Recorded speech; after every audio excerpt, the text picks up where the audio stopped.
കുടുംബ പ്രേക്ഷകരെ ഏറെ വേദനിപ്പിച്ച വാർത്തയായിരുന്നു താരങ്ങളായ വരദയുടെയും ജിഷിൻ മോഹൻ്റെയും വിവാഹമോചനം. ഇരുവരുടെയും പ്രണയവും വിവാഹവുമൊക്കെ വലിയ ആഘോഷമായിരുന്നു. പ്രേക്ഷകരുടെ പ്രിയപ്പെട്ട ജോഡികളായിരുന്നു ഇരുവരും. എന്നാൽ കഴിഞ്ഞ കുറേ നാളുകളായി ഇരുവരും പിരിഞ്ഞാണ് താമസിക്കുന്നത്. ഒടുവിൽ ജിഷിൻ തന്നെ ഞങ്ങൾ പിരിഞ്ഞു എന്ന് അറിയിക്കുകയായിരുന്നു. ഇപ്പോഴിതാ ഈ വിഷയത്തെക്കുറിച്ച് പ്രതികരണവുമായി എത്തിയിരിക്കുകയാണ് വരദ. ഒരു അഭിമുഖത്തിലാണ് നടി ഇതിനെക്കുറിച്ച് തുറന്നു പറഞ്ഞിരിക്കുന്നത്. നടിയുടെ വാക്കുകൾ എങ്ങനെയാണ്: ഈ വിഷയത്തിൽ പ്രതികരിക്കില്ല എന്ന് ഞാൻ വാക്ക് പറഞ്ഞിട്ടുണ്ട്. ആ വാക്ക് ഞാൻ ഇതുവരെയും പാലിച്ചു എന്നാണ് വരദ പറയുന്നത്. അതിനെപ്പറ്റി പ്രതികരിക്കാൻ ഞാൻ ആഗ്രഹിക്കുന്നില്ല. എല്ലാവരും അവരുടെ താല്പര്യത്തിനനുസരിച്ച് ഓരോ കഥകൾ ഉണ്ടാക്കുന്നുണ്ടല്ലോ. പിന്നെ ഒരാൾ പറയാൻ ഉള്ളതൊക്കെ പറയുന്നുണ്ട്. ഈ വിഷയത്തിൽ പ്രതികരിക്കില്ല എന്ന് ഞാൻ വാക്ക് പറഞ്ഞിട്ടുണ്ട്.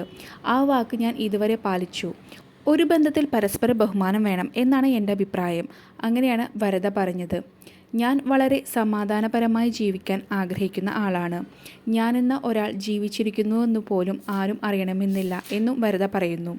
എൻ്റെ വ്യക്തിപരമായ കാര്യങ്ങൾ സമൂഹ മാധ്യമങ്ങളിൽ തുറന്നിടാൻ എനിക്ക് താല്പര്യവുമില്ല. അതേസമയം മകൻ ജിയാൻ എൻ്റെ അമ്മയോടൊപ്പമാണ്. ഇപ്പോൾ 1ാം ക്ലാസ്സിൽ പഠിക്കുകയാണ്. അവൻ ജനിച്ചതു മുതൽ ഞങ്ങൾ ജോലിക്ക് പോകുന്നത് അവൻ കാണുന്നതാണ്. ഇപ്പോഴും അതുപോലെ തന്നെ. അതുകൊണ്ട് അവന് ബുദ്ധിമുട്ടൊന്നുമില്ല എന്നും താരം പറയുന്നു. ഞാൻ പറയുന്ന ഒരു കാര്യം പോലും എൻ്റെ മകൻ്റെ ഭാവിയെ ബാധിക്കാൻ പാടില്ല. ഗോസിപ്പുകളോട് ഞാൻ പ്രതികരിക്കുന്നില്ല എന്നും വരദ വ്യക്തമാക്കി.